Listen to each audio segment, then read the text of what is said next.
Salut les petits gourmets, alors aujourd'hui on se retrouve avec un temps maussade, mais un temps qui me donne envie de faire des crêpes.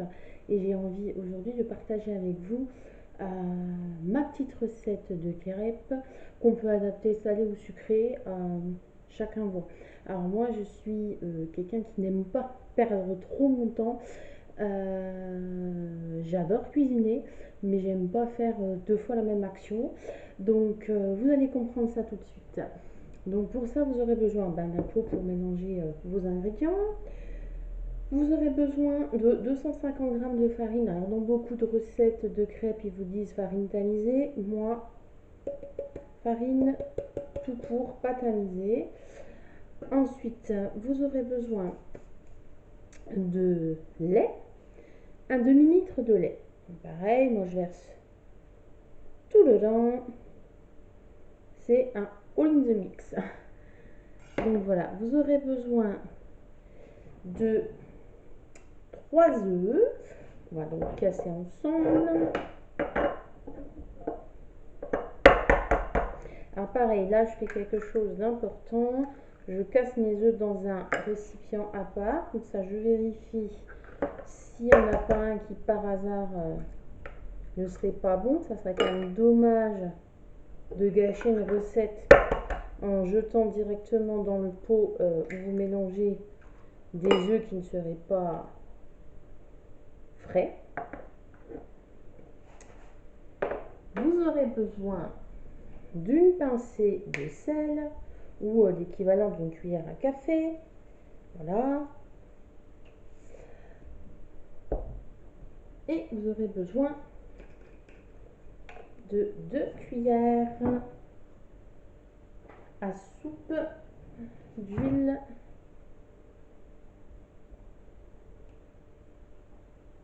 Voilà. Vous voyez, c'est une recette qui prend vraiment pas de temps. Voilà.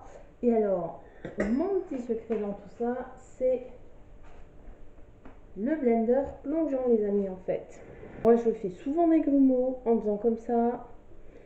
Au moins, vous êtes sûr de ne pas en faire. Donc, moi, j'appelle ça la machine magique.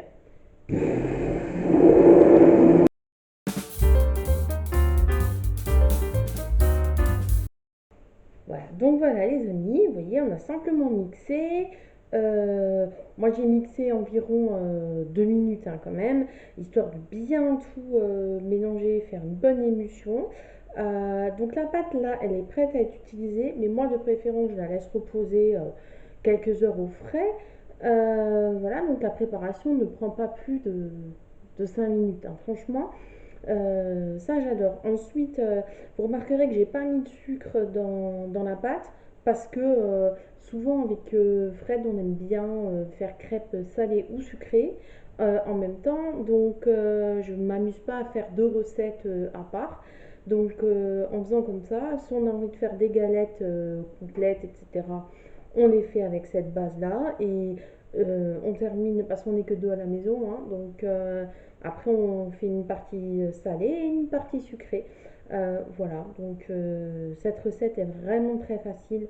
N'importe qui peut y arriver.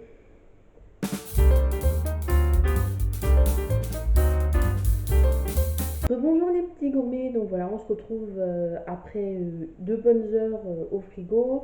La pâte est prête à être pour moi à être en cuisson.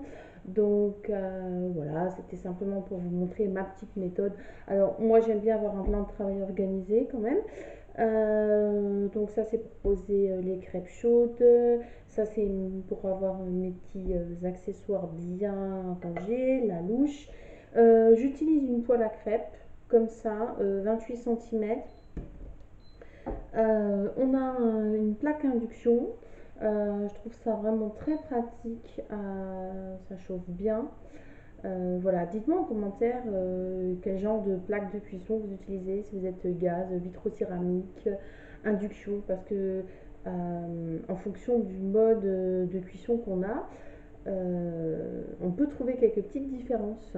Voilà, donc j'utilise un petit essuie-tout pour avec de l'huile. J'ai mon petit pot d'huile pour huiler entre chaque entre chaque crêpe. Voilà. Donc, moi, je laisse bien chauffer ma poêle par contre. C'est vraiment à feu très fort que je démarre pour vraiment avoir une chaleur bien dans ma poêle.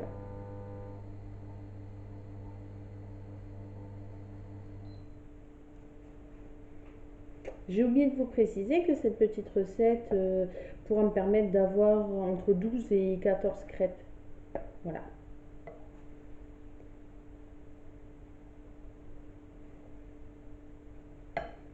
Donc là, on va lancer la première ensemble.